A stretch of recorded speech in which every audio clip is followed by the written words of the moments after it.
Hello everyone. Let me introduce myself first. So I'm Himabindu. So I teach history, general studies history.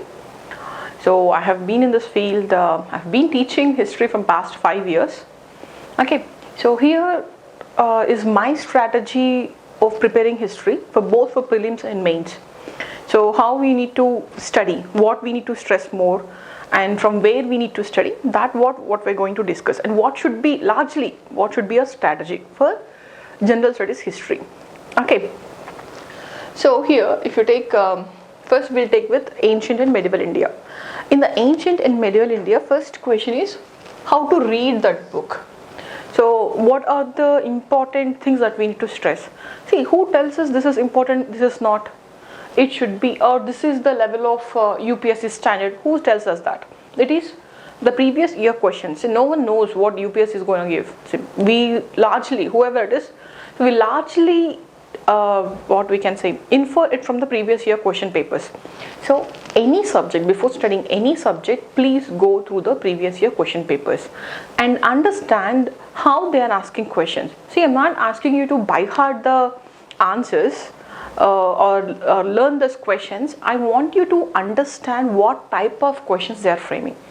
So if you observe ancient and medieval Indian questions from 1985, we hardly had any year asking about years of that ancient and medieval India. So they won't ask what is a Mauryan period, what is an Ashokan period, or what.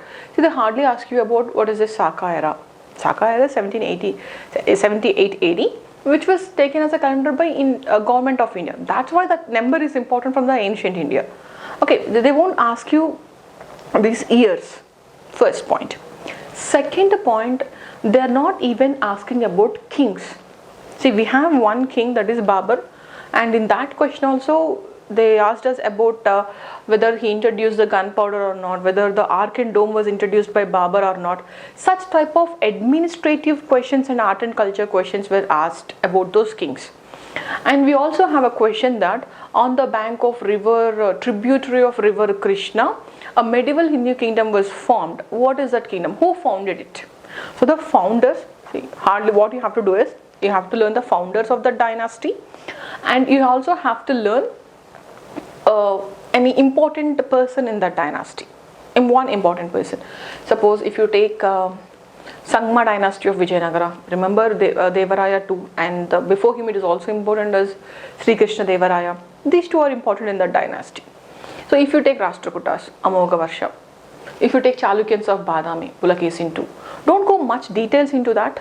See, details means if you're learning about the king, you don't need to learn whether he defeated Akbar defeated who, like whether the king in the Gwalior or not, whether Akbar defeated a king in the Malwa or not, who he defeated in Ahmednagar. Those kings, their conflicts was not necessary for us. See, on what basis I'm telling? I'm also telling based on the previous year question papers. If anyone is saying something to you, first think critically. Okay, is this right? Not only me, anyone, in case anyone. It can be me, it can be in any other of the toppers. If someone is saying something, think critically. Okay, is this possible? Is this right? Can I take this method for my study? See, if someone is scoring good marks, or if they become a topper, it means they might have the strategy might have worked for them. It doesn't mean that the same strategy should work for you. So first think critically and think what that is necessary from you. If even whoever it is telling to you. Okay, this is my kind advice in UPSC, because having too many directions, too many guidance, too many strategies. First think whether you can take that strategy or not. So when I'm telling my strategy, you should think. Okay, so on what logical basis I'm telling you this? So the basis is here, previous year question papers. So this is what I'm telling you. So don't stress on kings, don't stress on the years. If you want to stress on the kings, stress on the founder of the dynasty and the important king of the dynasty. These are the 2 points. And the third point here is, see, when you are learning these things, you have to learn them chronologically. The history is chronological events. It's recording the events chronologically. So why we have to learn the things as such? Because it helps us to eliminate options. If not the terms, but most of the time it will help us. Suppose if you think,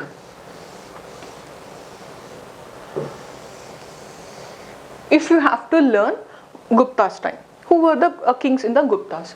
So here it was ruled by Guptas, here it was by Vakatakas, here we have Pallavas. So all these people are contemporary.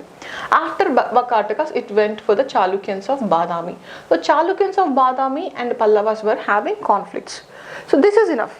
What I'm trying to tell you here is, chronology means you don't need to remember each and every dynasty, their years. I'm telling you, chronology means the occurrence of events. Largely you should have idea. So who are the Gupta kings? The important one was Samudragupta, and also we should learn Chandragupta too, because of his patronage for the literature and Navaratnas. So that's why.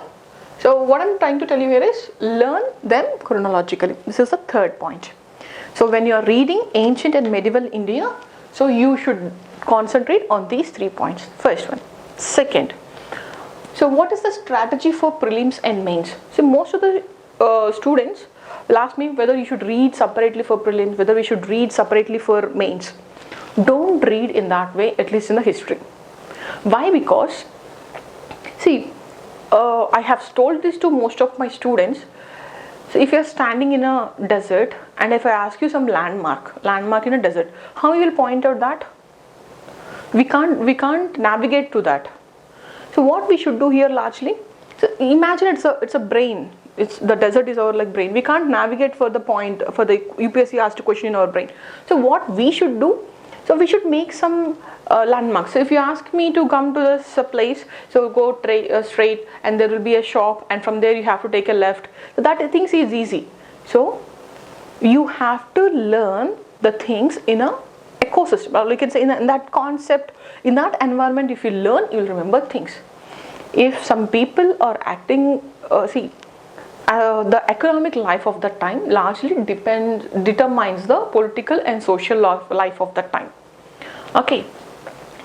So if you compare the 1970s, I'll give you an example how it is. 1970s and 2005. Let's take 2005. What is an economy in the 1970s? We hardly had very less growth. What is the economy in 2005? We had very good growth, and before recession we had a very good growth. Okay, so that is economy of the times largely. So what is the social life of 1970s? Unemployment, poverty, high IMR and MMR. Women's education was not given importance. Higher education was very less. The rate of higher education is very less in India. So these are the things largely in 1970s. What about 2005 or even 2010 now? So what we are having majorly? The unemployment was comparatively better. Poverty was reduced. IMR and MMR improved. Okay, the women was access. The many female workforce entering in was coming. Female were entering into the workforce. So the things are better because the economy of that time was better. See, talk about the political rights of this time. I'll file my RTI. I'll have right to it. I know those things. I'll work for the social media. I'll put my participate actively the political life of this time. So we'll fight for corruption, not just for simple things. So now we'll fight for corruption. Okay. So what I'm trying to tell you, at that time, no RTI. So the people are busy with they're busy with poverty, unemployment, solving their own problems. So I'm not saying that they didn't fight at that time, but the scope of it largely changed. They changed based on the economy of that time. So you might have thought that why ma'am is talking about economy and political and social life in the history context. Why I'm trying to tell you that is, so if you know economy of that time, if you understand economy of that time, it is easy for you to know the political and social life of that time. So suppose, so in the post-modern period, so it's largely we are having monetization was beautiful, like economy was very rich, post-modern period. So at that time what happened? Even there were donations, even if you observe the literature, or you can say the architecture in the Gupta's period also, it was very high because the economy of that time is improved. Even if you take the Mauryans, the economy was very good. They have different officers, the social life was rich. So they have time to see Ashoka gave many rock edicts and pillar edicts because he got money. He got a very good state where there were different offices for different activities. So when you are reading something, read them in if you want to remember something, facts of the history, read them in that context. Okay, in the Mauryan times, what happened to Ashoka, why he did that. So then it will be easy for you to remember in, okay, why Pillar Edicts, why Buddhism came out, why they are using Buddhism used initially Pali language, why they later used Sanskrit, especially Mahayana Buddhism used Sanskrit in the scriptures. So why? When you know why, so automatically we'll get in the examinations, it will be helps us to easily eliminate the options. It helps you a lot. So in the reading concept, this is what you have to do. So read prelims and mains combinedly in the context. You should have asked me a question, ma'am, why this ancient and medieval India was not there in mains? Why you said that? So why we have to prepare for mains? See, as there is a question that how the numismatic art of numismatic art means art on coins. It largely reduced after Gupta period. What are the reasons for it? What are the reasons for the reduction of art on the coins, numismatic art after Gupta period? So Guptas have on the coins, they have Vishnu, they have images of Lakshmi. They were beautifully, the art was so beautiful. Why it reduced later? So that type of answers we won't get in the culture. We will get that in the ancient India. So don't separate them. Don't separate the prelims versus mains. See, we also have a question, Sangam literature. So the question is not about, in the mains, the question is not just about Sangam literature. The question is also about how this Sangam literature depicts the political and social life of that time. Suppose Tallakapiyam, it mentions about 8 forms of marriages. That means the social life of that time. When we found poets, women poets, that shows how the women were given importance, the social life of that time. So it's not just learning about the literature, or it's not just learning about the facts. It's also learning about the reasons behind it, why it took, why the economy was low. When the economy was low, what happened to the political or what happened to the social life of that time. So when you learn things in a context, it will be easy. Okay, this is what. So I'll suggest you for all the, even for the modern India and even for the art and culture, learn them in context. So please write them in a broad letters if you like. Read them in the context. Don't just simply by heart them. Okay? So we can't remember all the facts if you just simply learn them. Now, so what is a strategy? What I'm talking here about strategy.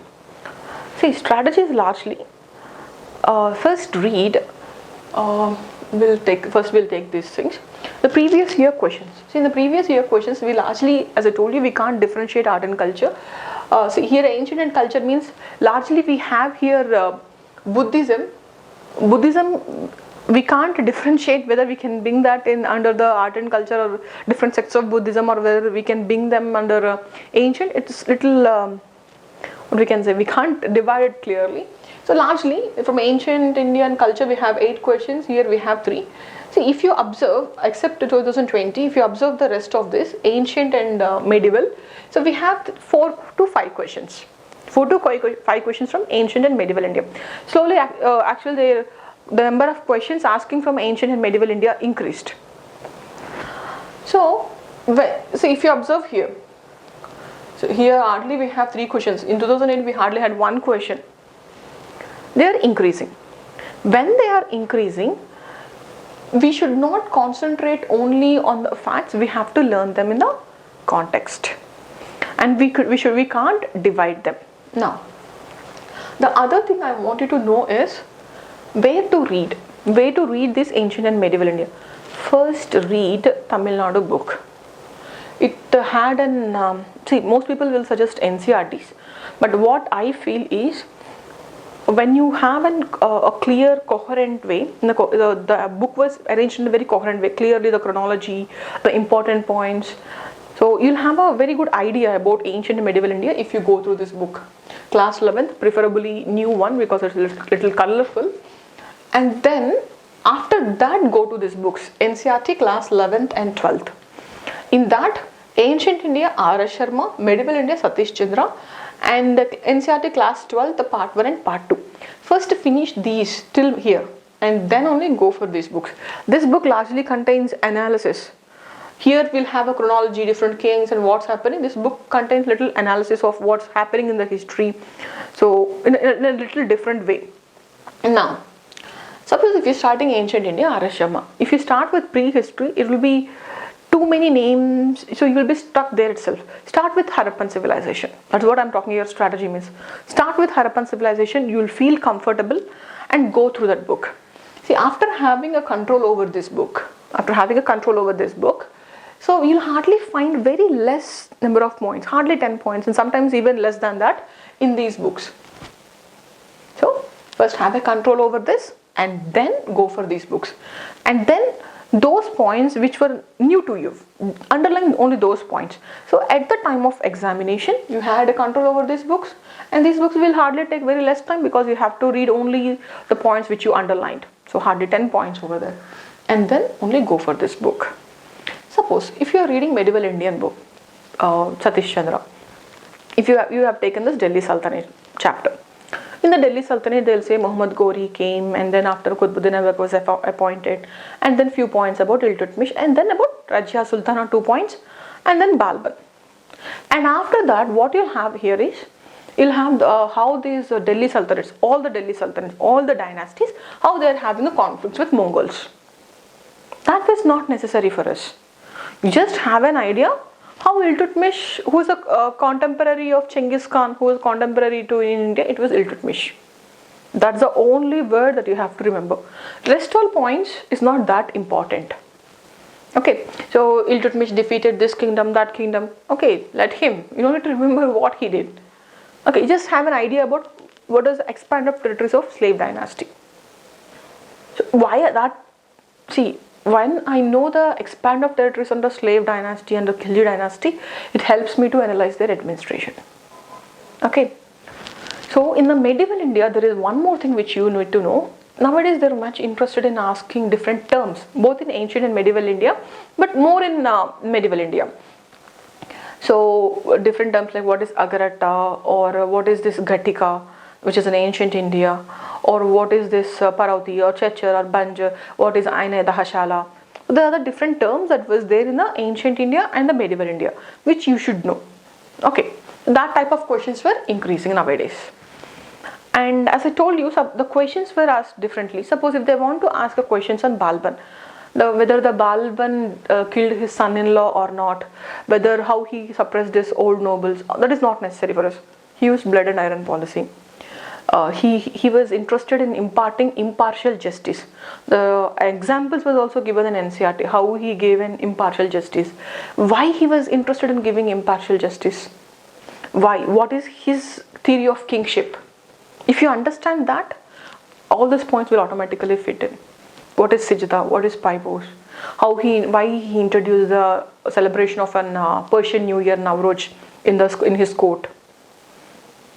So think.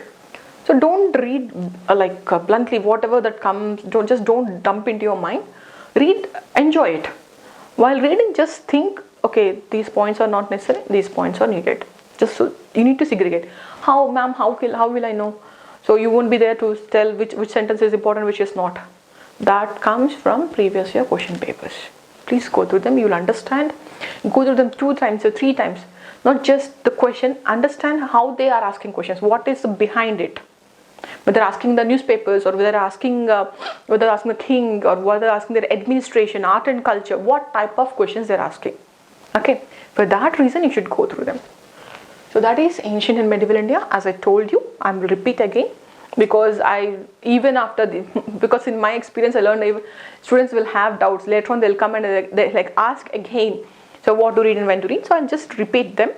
So we're not interested in years, but we are interested in the chronology of events. Largely, what is the period of Mauryans who are living in the Mauryan time? Post-Mauryan period, who are living there? Gupta period. Suppose if you take Mauryan period, 300 BC to 200 BC. So who are there here? 200 BC to 200 AD. Who are there? Post-Mauryan period. Who are the kings in the post-Mauryan period? Largely, Sungas, Kanvas, Indo-Greeks, Sakas, Kushnas in the northern India, Shatavahanas in the Deccan, Cholas, Pandyans and Cheras in the southern. This is enough for us. Okay, so largely that chronology. And start with Tamil Nadu book. And even for the R.S. Sharma NCERT, start from the pre-Harappan civilization. For Harappan civilization, read the whole book and then come back if it, for the prehistory. Because I don't want you to lose interest in history by starting with prehistory. Especially in NCERT book. You can read that from Tamil Nadu book. Later on, come back to that. Okay, as medieval India, as I told you, no need to learn whether with whom he fought in Bengal region, what is that king name, when he occupied Bengal, not necessary for us. But what is needed for us? Akbar's land revenue system, Akbar's Mansabdari system, Akbar's religious policy. If it is any question, reasons, what is the reason for the Akbar's broad mind, why he got that broad-minded, why he was thinking ahead of the times, what are the reasons for it? Okay, Akbar has Dinna Illahi, it is a sect, it was started by Akbar, why he got into that? Or why he had this Ibadat Khana, why he abolished jizya tax, what is the reason behind it, what made him to do that? That type of reasons are important for us. That helps you to remember these facts and that helps us to write the mains questions also. Okay, so that is largely about ancient and medieval India. And next, art and culture. If you see, this is the syllabus in the mains for art and culture, salient aspects of art forms, literature, architecture from ancient to modern times. See, here it is art forms. What type of art forms? Both performing arts, visual arts. Both were important. Now we will see how to read these things. First question is how to read them. When you are reading in art and something in art and culture, if you got some term, refer that term, see that term. They are saying Shikara, they are saying Gopura, or they said the stupa, it has chetris, it has gateways, toranas. They said relief structures. Ajanta have these paintings, Padmapani paintings, Vajrapani paintings. Who are these people? So just observe that picture. How the Ellora caves, oh, they were so beautiful. If you, even if it takes time, trust me guys, even if it takes time, if you read in that way, you will remember it for a longer time. See, if you simply have gone through that, so it's a waste of time. We can't retrieve that in the examination. You see, something abstract or for our imagination, it will go away. See, if you have known the temples, if I said that there is a shikara, so you'll imagine a shikara. You can remember, okay, in the top of it there is a kalasha, there is an amlaka, and in the northern India, okay, Nagara is like this, Dravida is like this. Observe those temples. See, now if I close my eyes, I can say in front of the Brihadeshwara temple there is a huge Nandi, or even for the Gangaikonda Cholapuram we have Nandis.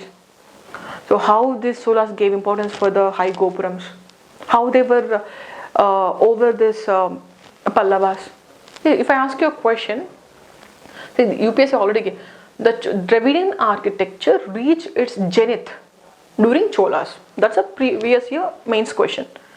See, the question is not simply asking you to write the features of Chola's architecture.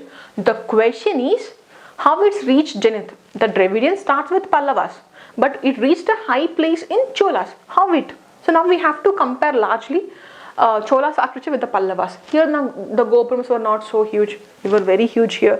How the Shikaras changed, how the architecture and the temple walls and temple pillars changed. When you compare, then all I can say it is high. See, when I'm saying it is the highest position, I have to compare with something, then it will be in highest position. So you have to show that why it's reached the zenith, or is it how big the temple complexes were.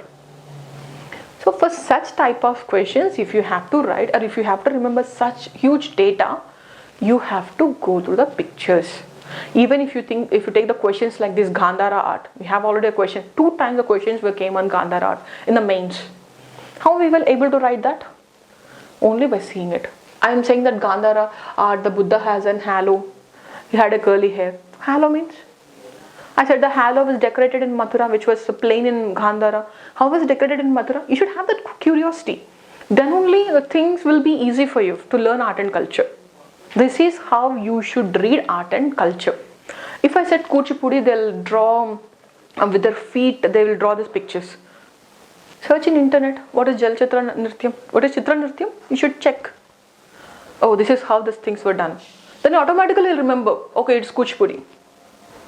Don't, if you read the sentences 5 times or 10 times also, we won't remember the facts of art and culture unless until you use your other senses. So there is a thing in psychology. When the kids were asked to read or write, see, when you were in LKG at the time, what they'll do?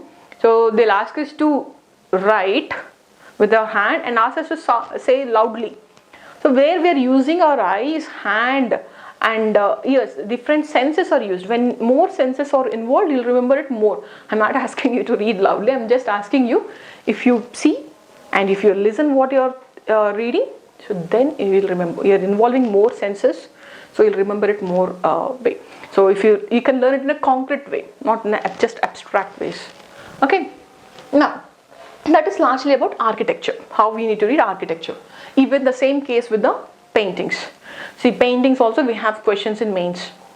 The paintings are not simply what are these paintings. They asked you to compare them with the comparing the earlier paintings to the modern paintings, Bhimbetka cave paintings, Mesolithic paintings to the modern ones, how they were different. So that you should know the differences. How?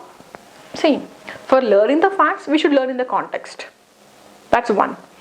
And next, when I'm saying something, I should substantiate that with the facts. Without facts, I can't analyze. So I'll say he is a clever, some student is a very clever student. Okay, I can't say that. I have to substantiate that with a fact. In the same way, whenever you're saying something, substantiate with the facts. So you have to have a good control over those terms. So I can't simply say modern times, the paintings were, they will draw what they thought. See, earlier, what the people used to draw in the Mesolithic times or Neolithic times, what they used to draw? They'll draw what they saw. If they saw an elephant, they'll draw that elephant. What in modern times they does? They'll think, they'll draw what they thought, not what they just see. So there are differences. So I can't simply say that. I have to give an examples. This painting of Bhimbetka. Or I'll give you another question. Mughal paintings depicts the political and social conditions of the time. The miniature paintings of Mughal depicts the political and social conditions of that time. How can I say that? I can't simply, yes, I can't say like that. I'll say, so if you take the paintings of Jahangir, this happened. Or if you take paintings of Ustad Mansur, how the colors were used. So he uses the flowers. So we came to know the flowers of that time. So they depicted fairs and festivals. So with that shows us the cultural life, what festivals they are celebrating. They depicted battle scenes that shows the political life of that time, what battles, how they took place. Okay, so the dresses of the time, the culture means, or the social life means the dresses, the women were placed, how the courts were conducted, all these things were painted. See, when I'm talking with you these terms, those pictures are coming in front of me. So that's why I can retrieve the information with an ease. I want you to do the same. Okay, so coming back here, so what is the strategy for prelims and mains? So as I told you, you have to read as a whole, first thing, and we have to read that in the ancient Indian context because the mains questions were changing slowly. And next, most of the students will come to me and ask from where we have to read this art and culture. So majorly I'll suggest Nitin Singhania. And when I suggest Nitin Singhania, see, that's a book that was largely available in the market which covers most of the topics of art and culture. When I suggest that book, they'll come with that book. Students will come with that book and they'll show, ma'am, it is so bulky. Whether I should read only few of this, which topic should I read? So see, for that, if you ask me, see, I can remember theatres. Theatres are a little easy to remember. If you see the pictures of it, it's easy to remember. See, but I can't remember all the folk dances. We can't remember all the hundreds and hundreds of folk dances of India. So see, Andhra Pradesh alone had more than 15 dances. Andhra Pradesh and Telangana combinedly had more than 15 dances. Imagine the hundreds of dances and different tribal festivals that were there in India. It's difficult for us to remember. Remember only important one, and especially those were there in the newspaper. First preference need to be given. Don't spend too much time. Don't spend too much time on by-hearting these dances, which place they belongs. But you can read theatres. They were in less number. At least important ones you can remember. Puppetries you can remember. They were also very less number. You can, but don't go with the dances. Too many dances. But if you take the music,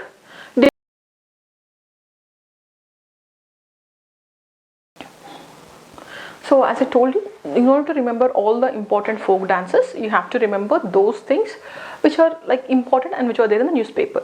And even in the music also, you have to learn what is Carnatic music, what is Hindustani music, what are the difference between them, what instruments they use generally. And Hindustani, what are the different gharanas, or what is alap, what is bandish, so just what is drupad. So okay. So what is khayal? Different forms of Hindustani music were there. You should go through that. Don't go much deep into that.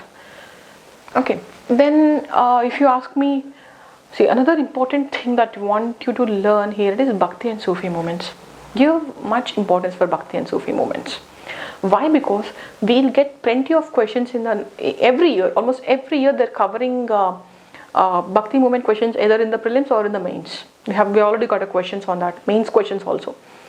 So the questions were not who is the Sufi saint, rather than that, see, we already got Chaitanya Prabhu, and we also have a questions on Sufism. Learn them, what are their features, who are the major proponent of those, and what are their important books, what they preached, whether they said worship of one God, whether they said Vaishnavism or following Vaishnavism or Shaivism, what is the major themes of their writings. What are the major themes of their preachings? That you should learn. Okay. And one more thing I wanted to say, I forgot in the ancient and medieval. So in the ancient and medieval, prehistory, Harappan civilization, Rig Vedic and later Vedic, and this Buddhism and Jainism. UPSC loves this. So if you observe the past questions, most of the questions, more than 70%, 75% of these questions are from these chapters only. Hardly few questions came from the rest. Most of the questions from this chapter, especially UPSC love Buddhism and Jainism. I don't know, for past few years, if you observe, every single year there's a questions on this, either their sects or their literature or their architecture or their sculptures. So we have different questions on Buddhism and Jainism. Please go through them. And one more thing I wanted to learn is, at the end of your ancient India textbook, R.S. Sharma, you will have a philosophies, 6 philosophies of ancient India. Please go through them. See, the major intention of this philosophy is to attain salvation, moksha. How? One school gave a way to attain that salvation. Mimamsa has different way, or Samkhya has different way, Yoga has different way to attain salvation. Just learn about them. If you want to go beyond the ancient India R.S. Sharma book, learn what they are what is the way to achieve salvation. That is one. UPSC did not give a questions much on Charvaka, and there's a sect called Ajivika sect, which came along with the Buddhism and Jainism contemporary to that. So learn that Ajivika sect also. Okay, coming back to our art and culture. So there is a topic called literature. I want you to learn the literature of ancient and medieval India, both. We have a question on Sangam literature, we have a question on Vijayanagara literature. So we might get a question on Gupta's literature, which was a golden period, or we can get a question on Mughal literature or total medieval Indian literature. So please go through that literature, or any important books, suppose Kalida, any important books, learn what is the major theme of it. See, I'm asking you to the theme also. Why? Because so that you'll remember the actual textbook name. Okay. So architecture, as I told you earlier, what you'll do in art and architecture, see the pictures, understand them, what are the terms they are saying, and learn them. Then you'll remember first. Second, read from Nitin Singhania book. Don't learn all this music, too many content, so you'll be afraid of it. Just learn architecture, paintings, basic things of these 8 dances, especially the classical dances, and if not all the folk dances were needed, and few important one you can, theaters, puppetry, okay, different performing arts you can learn. Okay, so that is and after that you can go through NCERT art and culture. So that book is little see, they gave 2 pages about an Yakshini, but that much was not needed for us. You should know that Yakshini and Didarganja belong to the Mauryan period. That's necessary, that's important for us. In order to learn how she holds her whiskers, how her hair was tied, all these things. They gave an explanation there that was not needed, but just go through the book once you have a control over it. See, why I'm telling control over it and go through it. See, when you have a control over one book, it is easy for us to read the other book. See, now hardly how many points that were not known to us will be there in the NCERT? Very less one. It will be easy for us to finish the books, at least the standard books. And one more thing I wanted to know is, most of the students will come, and once I finished what to read and when to read, they'll come and they'll ask me, ma'am, is this sufficient? Is this books are sufficient? I'll answer this at the end. You'll understand what I'm talking about. So here we have art and culture. So modern India. So where we have to read this modern India? First, read from Spectrum. I gave you the name of a book, A Brief History of Modern India, Spectrum. First book they'll suggest is NCERT. Next book they'll suggest is Bipin Chandra, Freedom Struggle. These are not important. First read this book. And in this book also, read from 1857 revolt. First start with 1857 revolt. If you start with advent of Europeans, Anglo-Marathas, Anglo-Mysore wars, or all these things, you'll have a little confusion over different names. You lose interest there itself. Start with 1857. From there, if you read and come back, don't leave those topics. I'm not saying you to leave those topics and then come back and then read these topics. Okay. Battle of Plassey and Battle of Partition are easy comparatively. Anyways, so read this book. How to read this Modern India? First I told you where to start. Now how to read? See, when you are reading the ancient Modern India, suppose you spend 2 hours or 3 hours on the Spectrum book. You learned a few years, 1857. The years are important in modern India. We'll automatically remember them. No need to worry only. 1857 revolt, 1867 Indian Councils Act, 1885, 1891, and then we'll go for. See, from there things will change. We will be learning in the context. Imagine how things were going at that time. Okay, so then it will be easy for us to remember. Today you read for 2-3 hours. In the same way what I told you, you'll go to the previous year question papers. Okay, they're asking newspapers, they're asking when the capital shifted from Calcutta to Delhi. At that time, who is the Governor Generals? See, at the back of this book, you'll have Governor Generals and the work done by the Governor Generals. When you got some year, go back to the pages of Spectrum book. There, read the other points about that Governor General. This is how you should read that book.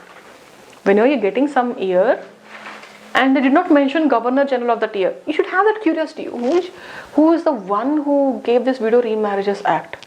The curiosity should come, and then go back and check who is that guy, who is that Governor General. Okay. So if you read in that way, you'll remember. So today you finish that book, and then tomorrow you started again. Before starting another chapter, wherever you ended yesterday, before starting, so then what you have to do is, before starting other chapter, you have to write the chronology what you read. Okay, this is INC formed 1861. Write that daily.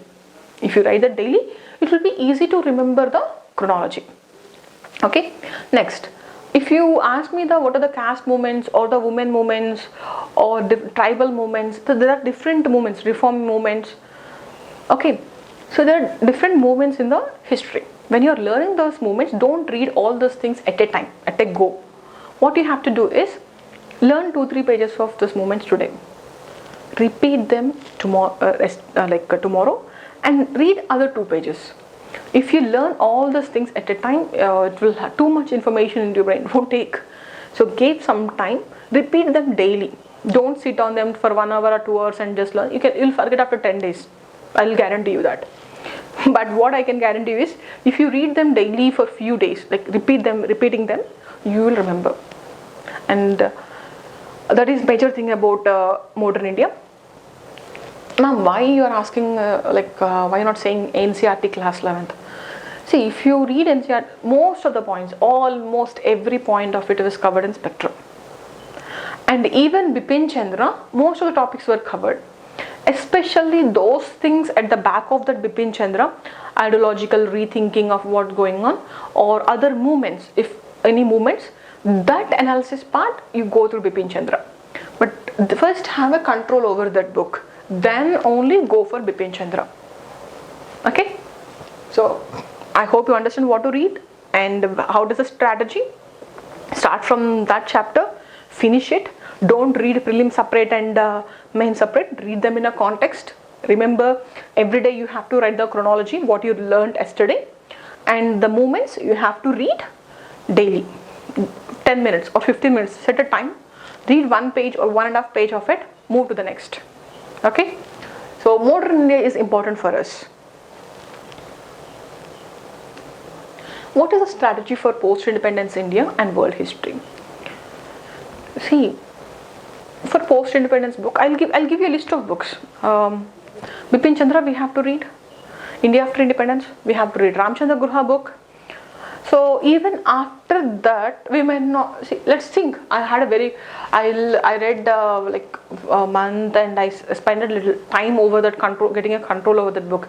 So simply reading a book we can't write mains questions.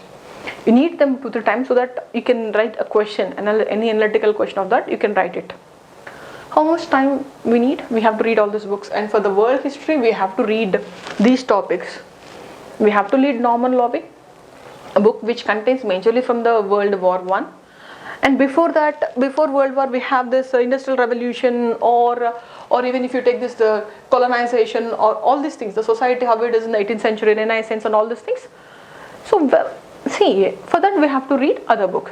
Now what happens when we are reading this post-independence and world history to get a control over those books so that I can rate mains questions, so that remember the years, so how these revolutions took place and all these things, it will take time. So rather than invest, so how many questions we'll get on post-independence and world history? 2 questions. Let's take 2 questions were given or 3 questions were given, a 20 marker and the 30 marks. Let's think 30 marks at max. In these 30 marks, if I'm investing that time, I would have read the total ethics paper. By the time I invest learning post-independence and world history, I would have read the total ethics, which is of 250 marks. So which one we should give weightage? Ethics. See, this UPSC is all about strategy. How you prepare, how you cover the best within the time given. I'm not saying don't learn post-independence and world history. I'm asking you to take one book or any faculty book or any institute's material. Take that, go through that book. So all the basic topics, basic things were covered. Usually whoever teaches post-independence and world history, they'll covers the basic ones. Learn those basic ones. And after that, if you finish the rest of the topics, rest of the content, current affairs, you have a control. Ethics, you're done with that, you have a time. If you're interested, then go through the books which I told you, Bipin Chandra or Norman Lovick. This is how we have. Ma'am, you said don't learn years. Ma'am, you said don't learn kings. Ma'am, you are saying post-independence Indian world history, just read from materials. How far this works? See, I'm telling you this based on what? See, students will come to me and they'll ask, I told you the question earlier, whether these books are enough. Okay, if I say they are not enough, what are you going to do? What we are going to do? See, the thing here is we have to do things strategically. I'm getting, suppose let's think I'm getting 5 questions from ancient and medieval. 3 were directly from the NCRTs or the Tamil Nadu books. You're not worried about reading these NCRTs. Most of the students were not worried about 3 questions which will come from directly from the NCRTs. You'll be worried about these 2 questions. Where can I cover this? Where can I cover this?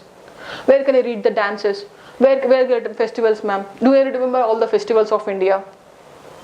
Learn these 3 first. Okay, in the same case with these. See, let's think you remembered when this all the years and everything, and you can't, you're not able to recall the exam. What's the use of reading them? What's the use of learning all those years? You are investing good amount of time on those years and kings on all the chronology, but you're not able to retrieve them in the exam. Even if you retrieve, there is hardly one question. You're spending so much time on one question. Okay, so what I'm trying to tell you here is cover the basic books first. Get a control over the basic books. Then whatever material is given to you, then you can play with it when you have a control over basic ones. So this is the strategy which I believe that helps you to write both prelims and mains I won't tell you you'll get 90% marks or 100% marks. I'll guarantee you what everyone is writing, you'll be, what the average history marks, you'll be above it if you read the basic books and have a control over it. Average, more than average you'll have. Suppose if the 10 marks people are getting 6 or 7, you'll get 8 if you read the basic ones. Okay, and read this way. Don't learn simply keeping the book and learning irrelevant stuff doesn't help you. Learn what is important for this exam. Okay, all the best guys. So hope you'll write history well.